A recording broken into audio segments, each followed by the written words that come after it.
Welcome to Youth Services Collection Development. This is a core module from the State Library of Iowa's Core Endorsement Program. I am your instructor. My name is Janae Jackson-Doring, and I'm the Youth Services Consultant for the State Library of Iowa.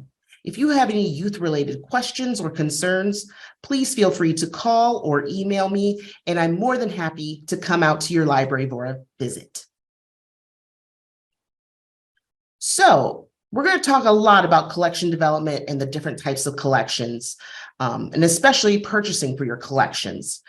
Your library is more than just books on a shelf.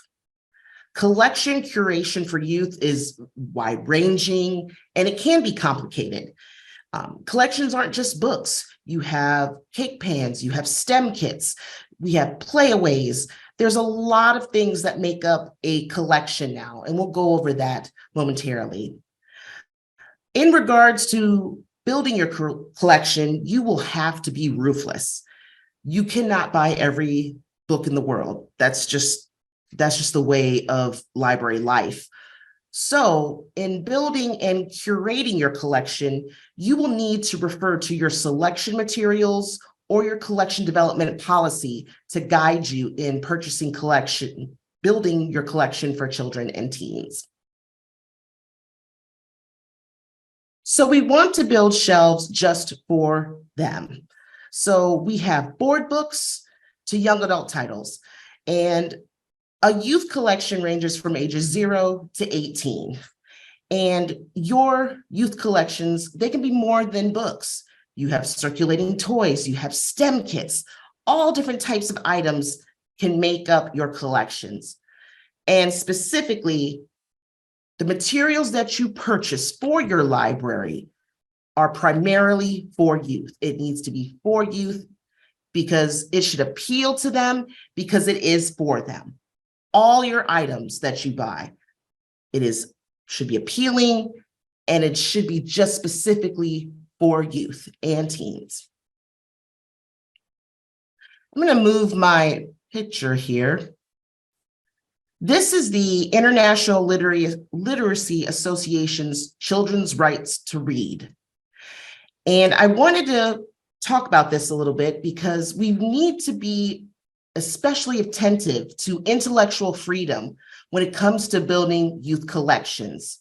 So these are 10 rights that this association has put together that talks about the freedom to read, the basic human right to read, children having the right to choose what they read, children having the right to read texts that mirror their experiences and languages, provide windows into the lives of others, and open doors into our diverse world. We'll talk about that rule a little bit later on, but I just wanted to show you these are the fundamental rights that all children should have when it comes to reading.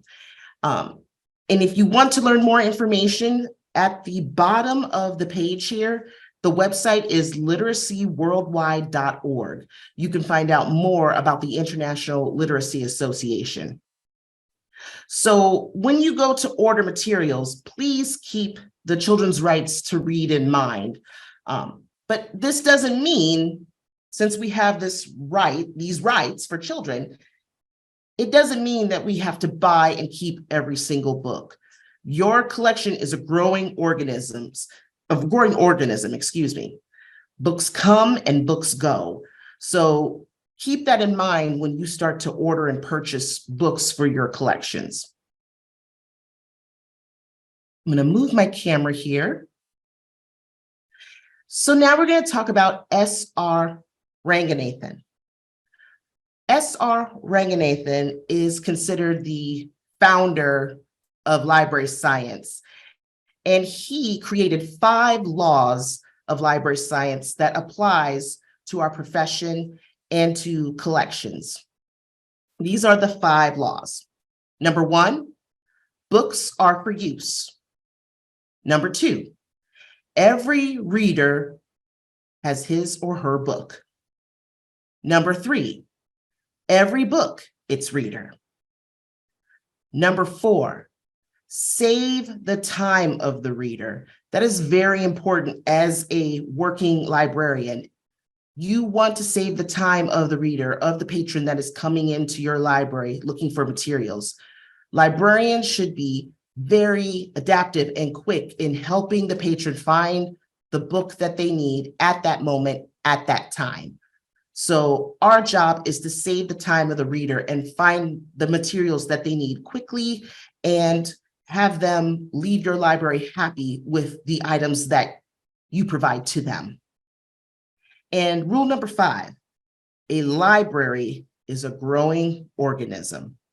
You'll hear me mention that quite a bit. The library is such a growing organism because it's constantly changing. You are purchasing materials, you're adding them to your collection, you're weeding materials that are no longer circulating, you're adding new items such as kits. It's a growing organism and it's constantly changing. So simply put, if you build it, they will come. With collection development in regards to children and teens, you need to approach youth collection development with the same mindset as building for adult collection development. Simply put, you're building a collection for children and teens. This should be about them. This should be for them. It should be appealing and exciting so that way kids come back and teens come back and they want to grab more books for checking out or more items to check out.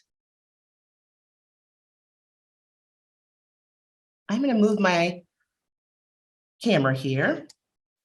So we're going to talk a little bit about the different types of collections to purchase for at your library.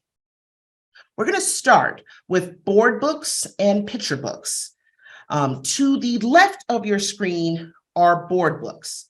Board books are colorful, bright, heavy-duty books, and they're about size kind of a small square. Very, very sturdy books for babies and toddlers. They're made out of a board material because we know babies like to put things in their mouth, and that's okay. We want babies to put board books in their mouths. Why? Babies are learning how to turn pages. They're learning how the book works. They might be flipping at the pictures and looking at the pictures. They might chew on the books because they want to feel the book. They're very sensory-based items for babies. So just to show you, these are 4 examples of board books that you could purchase for your library. The first one is Head, Shoulders, Knees, and Toes. It has bright pictures. It shows babies and toddlers in the song Head, Shoulders, Knees, and Toes. And then parents can sing the song to their children. The next book over is The Itsy Bitsy Spider. Nursery rhymes are very important for this age group because it's building language development. It's building their vocabulary. They're learning how to sing. They're learning that rhyming words kind of sound the same. With this Itsy Bitsy Spider, this version is made by Indestructibles. That is a wonderful, wonderful type of book to buy. If you are starting to buy board books, look for the Indestructibles. Why Indestructibles? These books are chew-proof, rip-proof, non-toxic, and they're 100% washable. So if a toddler tries to rip it or tear it, they can't do it. They are very, very sturdy and they're easy to wipe down. With board books, keep in mind, you will see caregivers bring board books back that are ripped, stained. Maybe they might have some baby food on it, chewed or torn. That is okay. It's part of library life. It's part of the life of a baby or a toddler. So keep in mind when you're ordering board books. The bottom book at the bottom left corner, which is called Hello Baby Animals, you'll notice that it is a black and white book. That is called a high contrast book. High contrast books have big pictures in black and white illustrations, so that way babies and toddlers can recognize items on a page easy for them. It's beautiful. They're beautifully illustrated books. Next to the Hello Baby Animals is a board book. This is called A is for Apple. And this is an interactive alphabet with tracks to trace, letter tracks to trace, and lift the flaps. You'll see lift the flaps a lot in board books.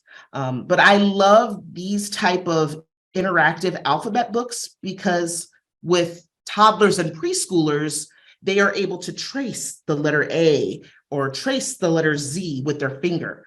So they're learning, they're getting that hand and eye coordination while learning their letters. So definitely you want to take a peek at these board books as just an example to add to your collection. To the right are picture books.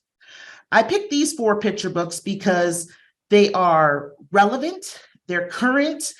These are all beautifully illustrated picture books for a growing picture book collection. And I will say, picture books are the highest searching collection at your library. You will see tons and tons of kids coming in, flipping through your bins or your stacks for picture books. Picture books cover a wide variety of topics. They cover going to school, learning the alphabet, counting. Sometimes picture books cover serious topics such as death, the loss of a pet, the loss of a family member, or they are builders, self-builders to help you feel confident, like the book, I Am Every Good Thing by Derek Barnes. I love this picture book because it's letting African-American children know that, yes, you are worthy, you are good, you are every good thing in this world. So you will see picture books that also kind of build confidence. At the bottom, there's a book called All Are Welcome by Alexandra Penfold. And that book is wonderful because it illustrates all children are welcome, all races, all genders, all different types of diversity, all are welcome. Picture books can also be super duper funny. So the book next to All Are Welcome is called The Pigeon Will Ride the Roller Coaster by Mo Willems. Mo Willems is well known in the picture book world. Pigeon is a very funny character, and picture books can be funny. The Pigeon, there's several in the Pigeon series, and parents love reading funny, silly stories to their children as well. So picture books can be silly and they can teach fun lessons as well. At the very top, there is a picture book called This Is a School, and this is written by John Shu. And I love this picture book because it shows the diversity in a school. It shows what goes on in the classroom. It teaches kids about the typical school day and what to expect. So picture books do a lot more than just showing ABCs and 1, 2, 3s. When you purchase items for your library, especially for your picture book collection, try to pick a wide variety of different things to offer your patrons based on the community that you serve. To move my camera, the next item for your collection are early readers. Sometimes they're called beginning readers. For this module, I will call them early readers. And early readers are important because it's moving out of that picture book realm and moving into actual beginning reader sentences that the children have to read, phonics development. They are learning to read with simple text on the page and pictures. And these are just some examples of early readers you should have when you're starting to build your early reader collections. So at the very left, we have Elephant and Piggy by Mo Willems. He is, again, a staple in the picture book world. He's also a staple in the early reader world. It's about Elephant and Piggy. They go on multiple adventures, super duper funny, simple, easy text for children to read. It makes it enjoyable for both the child and caregiver while learning to read simple sentences. We also have at the bottom, Baloney and Friends by Greg Pizzoli. Baloney has a lot of friends and they go on a lot of fun adventures, very colorful illustrations. The text is in speech bubbles, similar to a comic book format, but it's that simple sentence, basic words that children can read and repeat. At the top, we have Cornbread and Poppy by Matthew Cordell. And Cornbread and Poppy, again, fun adventures, simple text, simple language. The next two examples are from Scholastic, but there's two different kinds. There's the Acorn series, which is the little acorn at the top of the Friend for Dragon. And then for Layla and Bots, there is the Scholastic branches. Scholastic branches are for second graders. So they have chapters, but they have more illustrations, more text. They usually have a summary in the back of the book to maybe ask questions so that way kids can understand what they're reading, and some more information about a topic.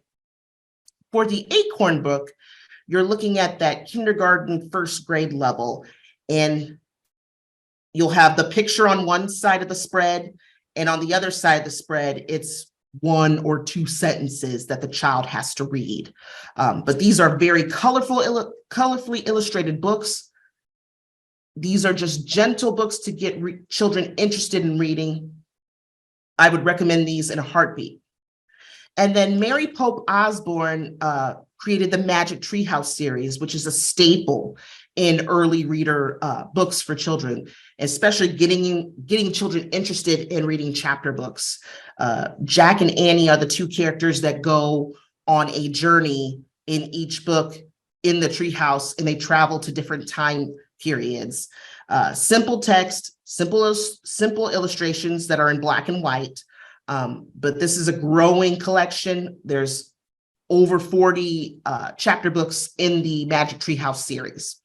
These are some titles that you should have in your early reader collection. I'm gonna move my camera here so you guys can see the images. So now we're going to talk about children's fiction and graphic novel examples.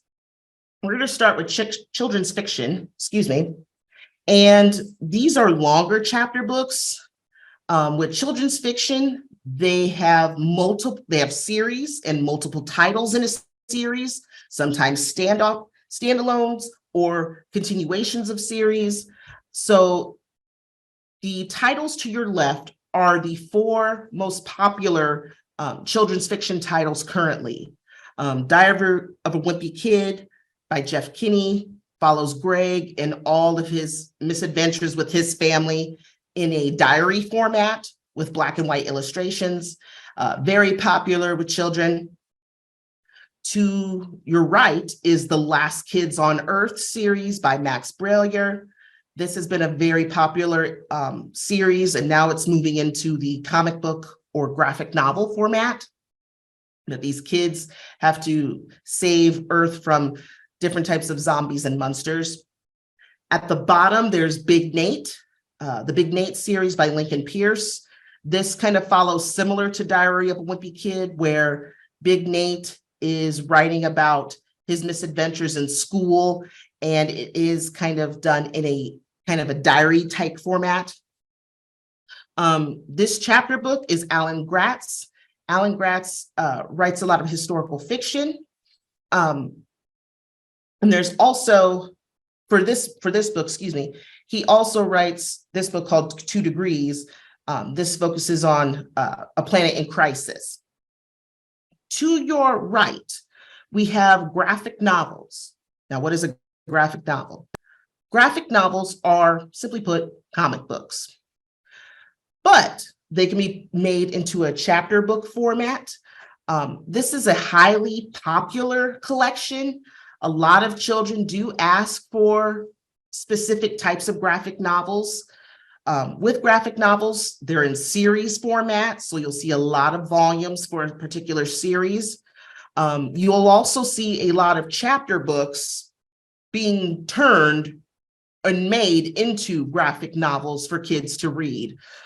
These are just some popular ones. We have Dogman. Dogman is very popular. Wonderfully written by Dat Pilkey. We have The Bad Guys by Aaron Blabey. Very, very, very funny series where these groups of these animals band together to actually do good. At the bottom, we have The Babysitter's Club. Babysitter's Club was a series written by Ann M. Martin, and now Ann M. Martin is pairing up with different comic book illustrators to come out with the Babysitter's Club in a comic book format.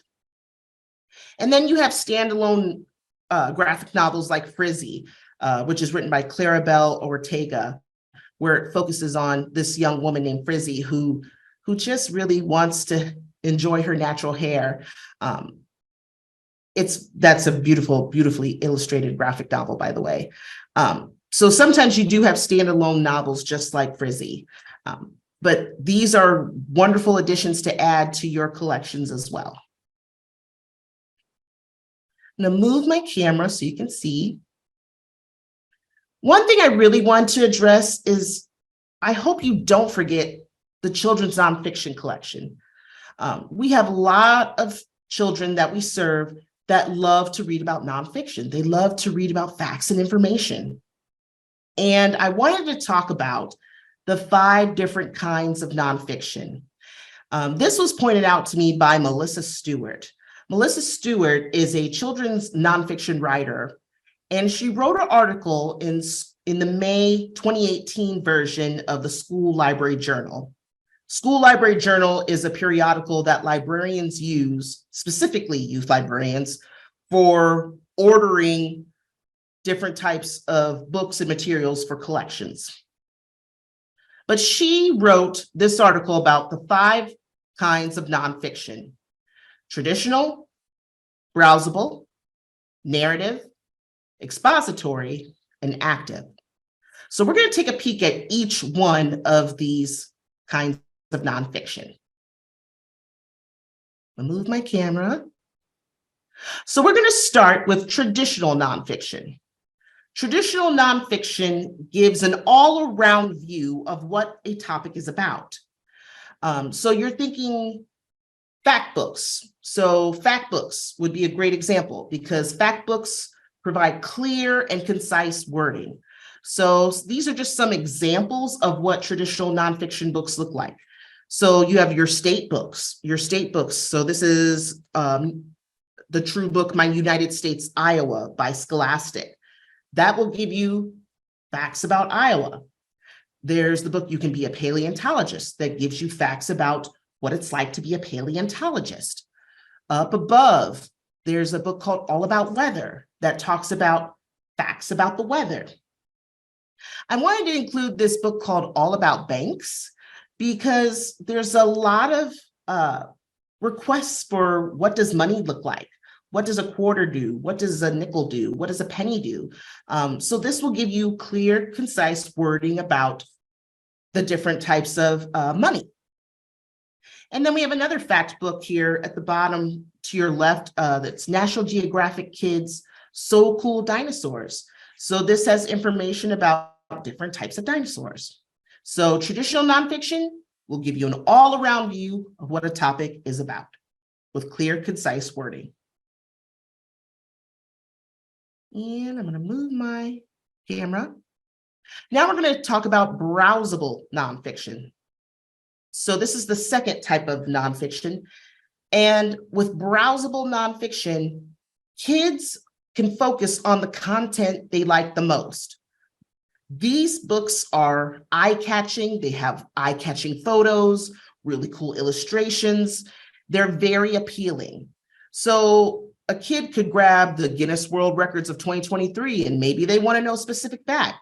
They can grab that book, flip through it very quickly, and read and scan for the information they want.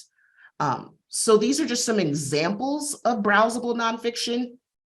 When you go to buy books for your nonfiction collection, you want to definitely pick the DK books. DK books, I love those because they have really beautiful pictures, eye-catching pictures that children will appeal to, especially National Geographic books. And there's an example on the very far right, this big book of Wow. National Geographic books are great because they have, again, the eye-catching photos, they have simple text to read, illustrations. It's very quick information that a child could flip through, look at, read, and maybe they'll set it down, or maybe they'll pick it back up and find another item that they want to look up. Another example of browsable nonfiction would be world records books. So this scholastic book below is the 2023 Book of World Records. So this has all different types of facts, quick facts that youth could look through to find the information they want. And the next type of nonfiction is narrative nonfiction. Narrative nonfiction is prose that tells a true story or conveys an experience. So down below are several different types of narrative nonfiction.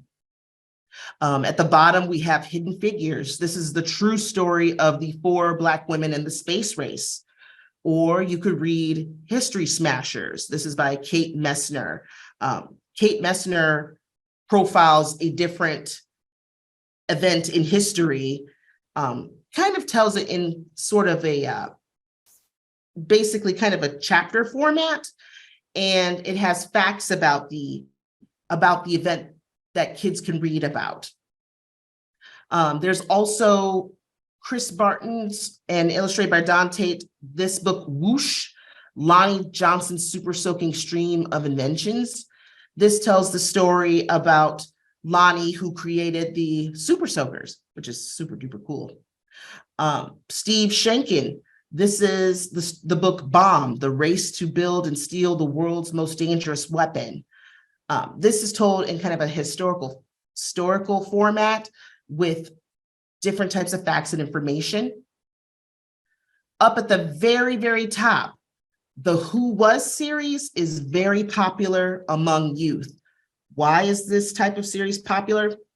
It is basically it's told in a chapter book format with simple pictures, simple text, and all the illustrations are done in black and white, but they're very short chapter books that children just go through, and they tell the who, the what, the when about a certain person.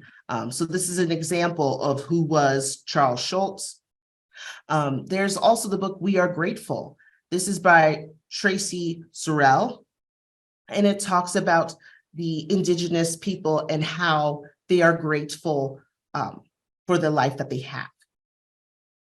So narrative nonfiction, just remember, it is prose that tells a true story or conveys an experience. Now we're going to talk about expository nonfiction. Expository nonfiction is different because it presents one topic, and sometimes it's mostly STEM related, but it tells the story in a creative and engaging way. These are just some examples of different types of expository nonfiction.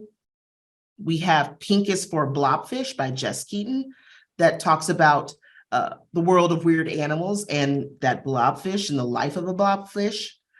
Plants Can't Sit Still talks about the different types of plants that grow. And there's Catherine Roy's How to Be an Elephant and Growing Up in the African Wild. And this book, Feathers Not Just for Flying by Melissa Stewart, talks about the different types of feathers and what they do. So expository nonfiction presents one topic, STEM related, and it tells the story in the creative, engaging way with text, pictures, and information.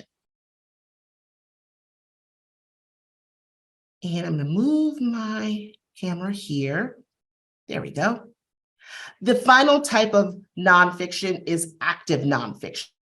Now, what do I mean by active? Active nonfiction is interactive. It's maker books. These books have clear language and they're skill building books. So think of your how-to guides. You have arts, crafts, game guides, sewing books, cooking books, drawing books, your field guides, STEM projects, science projects. That is what makes up active nonfiction. So underneath my picture, there are different kinds of active nonfiction. So we have the Wildlife Ranger Action Guide. We have the Good Housekeeping Kids Cookbook, where they can learn how to make easy recipes. There's the Ultimate Slime Book, where children are learning how to make slime. There's different types of slime that they can make. At the bottom left, there's Look, I'm a Scientist, with the different types of science experiments that they can make. In the middle, below the kids' cookbook, is How to Draw. So this is a How to Draw Kawaii book, where it gives them step-by-step instructions on how to draw a certain figure. Also, at the very bottom to your right, there's the Big Book of Roblox. This is the deluxe unofficial game guide. A lot of kids come in for game guides to learn how to play something, and these books you definitely want to have in your collection as well. So remember, active nonfiction is basically interactive maker books. It's those books that are giving skill building, how-to guides with clear language. I'm gonna move my camera. Now we're going to switch gears and talk about teen fiction and teen graphic novels. To your left of your screen are 4 different types of teen fiction.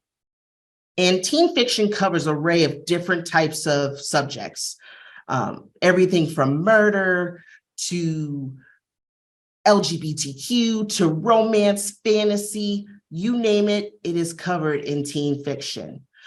These are just some popular ones of teen fiction titles that you could purchase for your library. Starting at the top, there's One of Us is Lying. That's by Karen M. McManus. It's about these 4 teens who are sitting in detention, and their 5th friend falls down dead in the detention room with them, and they have to find out basically who is sending them these threatening messages after their classmate dies. And that's part of a series. Then there's 5 Survive by Holly Jackson. Murder mysteries and thrillers have been really popular among teens recently. So you'll see a lot of teens ask for these types of titles, and 5 Survive is no different. It's about these group of teens, they get on an RV for spring break, and they're heading to go party, but they realize that someone has other plans for them, and someone shoots at their RV, and they have to find out why they're being targeted. Very suspenseful, great novel to read. The title at the bottom to your left is called Ain't Burnt All the Bright by Jason Reynolds. And that is a unique title because it's a poem, but it's a poem that's told with different types of pictures and images. It's a novel in verse. A novel in verse is basically written in poetry form. In this case, the images make the poem come to life. It's about a young man that's trying to survive the pandemic with his family, and he's seeing all the images from George Floyd's murder, and he's trapped in his home during the pandemic with his family and his father, who is sick. And it's an African-American family, and this young man is just trying to breathe. He's just trying to make it through the day. It's a great, great book, great novel in verse to read. At the bottom, the green book is called I Kissed Shara Wheeler. This is an LGBTQ novel by Casey McQuiston. And the young protagonist in this story, she is in high school and she knows Shara Wheeler. Shara is the very popular girl at school. Well, one night during a dance, Shara comes up and kisses her, and she's like, I don't know why you're kissing me. And the next day she goes to confront Shara, and Shara is gone. She's disappeared. And so our protagonist has to find out why Shara disappears and why Shara did what she did.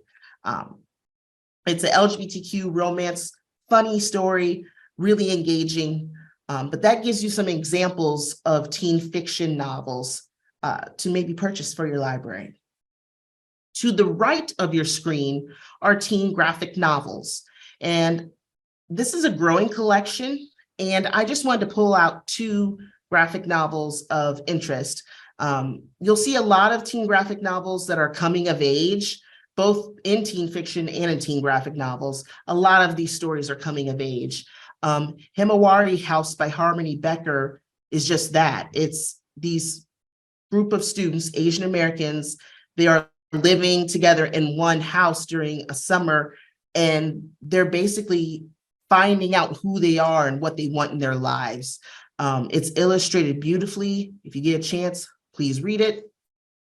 In the top right is the Heartstopper series.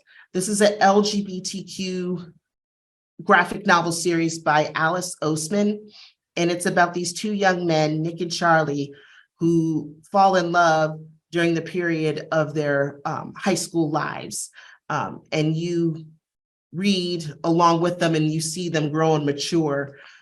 It's a very popular series right now. So with teen fiction and teen graphic novels, my advice to you is buy what's popular, buy what the teens want, because they will tell you what they want in their collections. Also, check into teen mangas.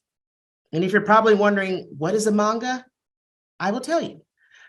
Teen mangas are Japanese comics. They are written in English, but they're different in that the reader reads the pages from right to left. And you have to start in the back of the book, not the front of the book. Readers start in the back of the book, and then they're able to read from right to left. This collection is very popular among teens, so much that it develops lifelong readers. Maybe you have reluctant teens that don't want to read a teen graphic novel or a teen fiction book. Maybe they just want to read a teen manga.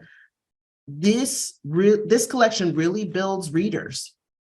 These titles to the right of your screen are just examples of popular teen mangas that are current right now with teens. And so we have My Hero Academia, Wonder Cat, about a notorious little white cat that follows its owner around, Demon Slayer. They cover all different types of genres: fantasy, LGBTQ, romance, high school life, science fiction. So this collection is very, very popular among teens today. If your library does not have a manga collection, consider starting one. It is very easy to pull graphic novels out of your graphic novel collection and to make into a manga collection. And this is a high circling collection. So keep that in mind when you start to build your collection at your library. Now we're going to talk about teen nonfiction. Why do we have a teen nonfiction collection? Because teens need books written for them. They are curious about the world. Remember, their brains are still developing. They are kind of wanting to discover more about what's out there, and they have questions, and maybe they're afraid to ask you at the circulation desk or at the that is okay. But having a teen nonfiction section provides a space where they can find that accurate information just for them. You might have a teen nonfiction section in your library, and you might see teens upstairs in that section reading about teen pregnancy or cutting, or they're reading about sex education and they're giggling. That's okay. Or you may see them reading books about suicide or teen pregnancy, and that is okay. Sometimes they misshelve the books in the wrong spot, because I've seen it where they misshelve books in the wrong spot, but they come back the next day and they find that book because they want to read it. That is okay. We want to provide a space where they can find that accurate information that is just for them at the right time. So consider making a space for them where you can provide that factual, true information for them. The books to your right of your screen are just some examples of teen nonfiction books that you could have in your collection. There's a sexual education book called Let's Talk About It. Even Almost Adulting, books where you might have, seniors in high school that are learning to become an adult. You might have that book for them. Or Allies, and how you can be an ally for LGBTQ individuals. We also have college books, college preparation books. Maybe you might add an SAT prep book or an ACT prep book, or how to apply for college book, just like this book, How to College. I also put arts and crafts, cooking books in my teen nonfiction collection. This is an example, Awesome Duct Tape Projects. And then the last book to your right, the bottom book, is called Everything You Need to Ace Chemistry in One Big Fat Notebook. So this just gives you an array, some ideas of what to put inside your teen nonfiction collection. And remember, when you're building this collection, think about your patrons. Think about the patrons you serve. Think about what's best for your community and how you can help them through your collections. I'm going to move my camera here.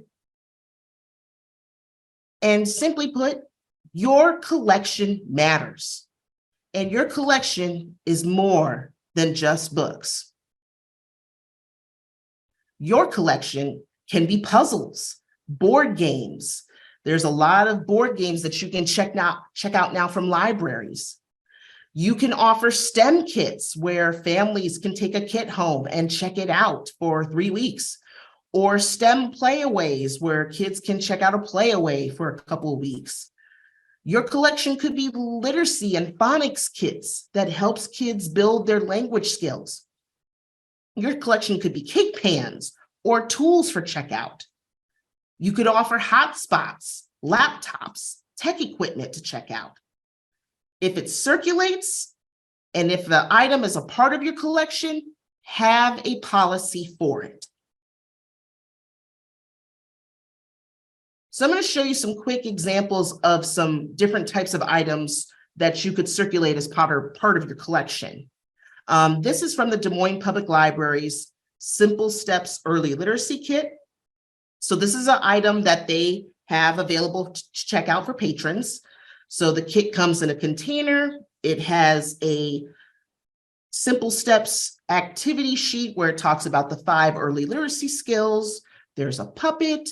There's some stacking toys, some music toys, and books that the caregiver could read to children.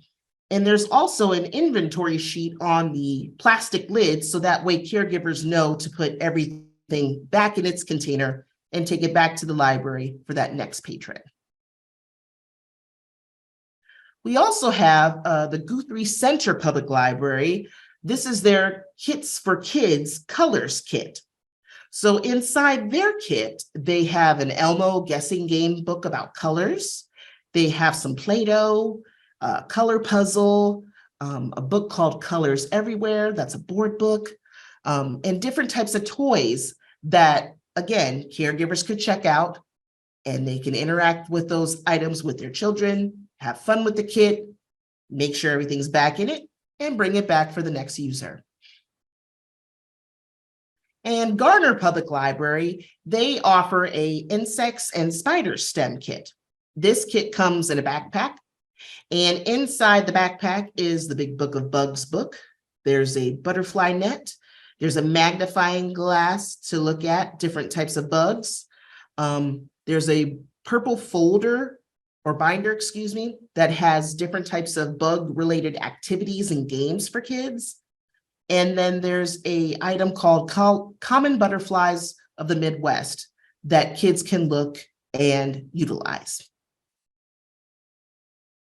And don't forget, you also have DVDs that you offer for checkout.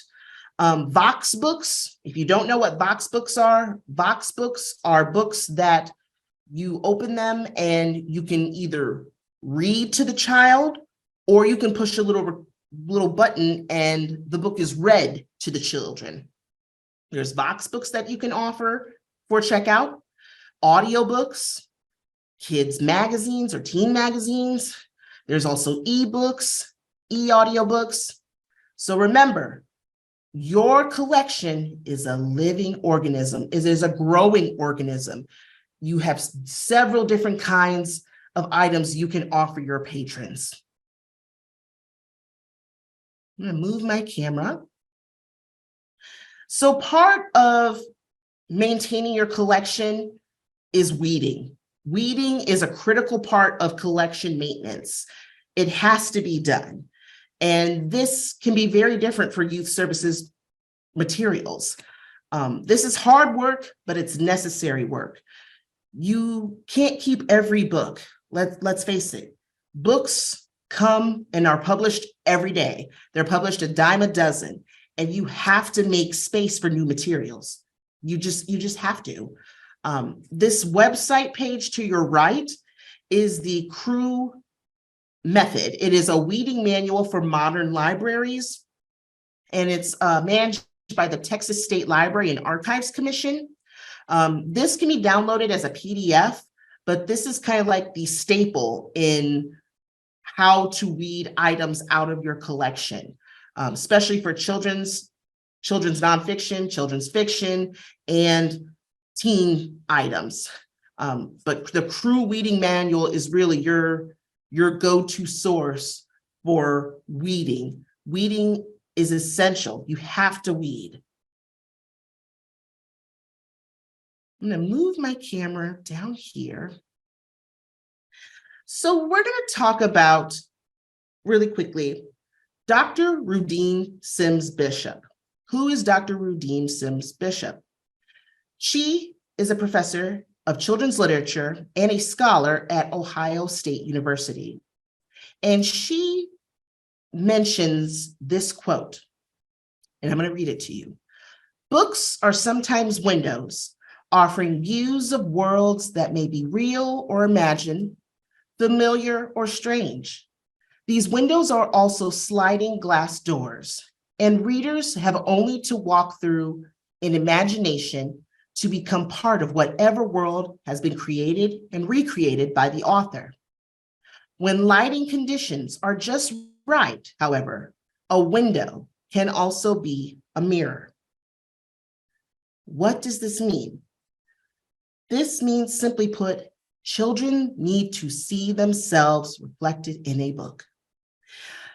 The children's rights to read, if you remember that slide, the children's rights to read, one of their rights states that children have the right to read texts that mirror their experiences and languages, provide windows into the lives of others, and open doors into our diverse world. Children need to be able to see themselves in a book. We need to be able to provide materials, collections that help them discover other languages, cultures, viewpoints. That is what we mean when mirrors, window, sliding glass doors. We want to be able to show kids that there are other viewpoints, other cultures, other languages, to broaden their horizons and to learn more about the world. So keep this in mind when you are building collections for your community and for your patrons. I'll move my camera here. So where do you look for quality materials? So I'm going to give you a couple of options that you can use to help you in your collection development process. So there are professional reviewing journals that you can read. There's the School Library Journal, which is a wonderful resource for reviews. There's the Horn Book, Publishers Weekly, Kirkus, Book List, and the Bulletin of the Center for Children's Books. These professional review journals are wonderful sources of information, and it covers everything from board books all the way to teen fiction and teen nonfiction books. and teen mangas. So these are wonderfully reviewed sources of materials that you can look for picking materials for your collection. Other things to note, look outside the review sources. This is okay to do. Ask other librarians in the field, hey, where can I go to find quality materials? What books have you read that are wonderful for a collection? Ask other librarians and they'll tell you. They will be more than happy to provide you information about different types of quality materials. Another blog I like to talk about too, another review source, is a Fuse 8 production. That is a wonderful resource from School Library Journal. It is a website and a blog, which I'm going to go into my next point.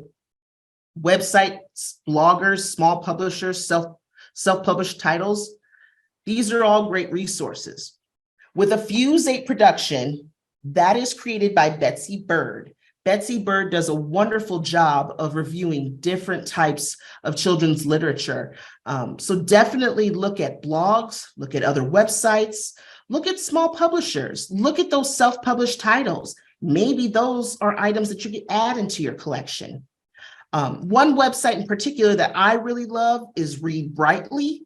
Read Brightly does a fantastic job of covering different types of books from board books all the way to teen, especially the second, third grade level too, because I know there's a lot of librarians that want review sources for second and third grade material. So I definitely recommend the site Read Brightly as well. Finally, ask your children and teens. You know the children and teens that come into your library every day.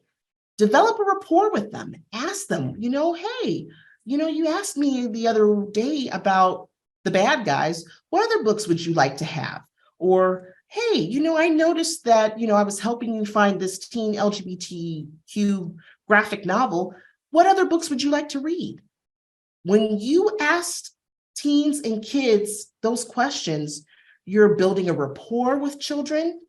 You are showing them that you're interested in their thoughts and their opinions. And simply put, you are building future library users, because those children will go to adults that support your library as well. I'm going to move my camera. So just some closing parting reminders for you. Don't forget, your collection matters. Know what's in your collection and know it. Know your collection. What is in it? So that way you can talk about it with your patrons. And have a current, appealing, circulating collection. Having that current, appealing, circulating collection makes your library relevant, useful, and important in the lives of your community. Your youth collection builds lifelong library users, and those children and teens that have received books from you, they will grow to become lifelong library supporters. So your children and teen collections will change lives. You might be reaching reluctant readers with the books you buy. You might be reaching different populations from the collections you put into your library. So please know that what you do, the work you do, your children and teens collections, they change lives. So thank you for viewing this presentation. And to learn more, please contact the State Library of Iowa.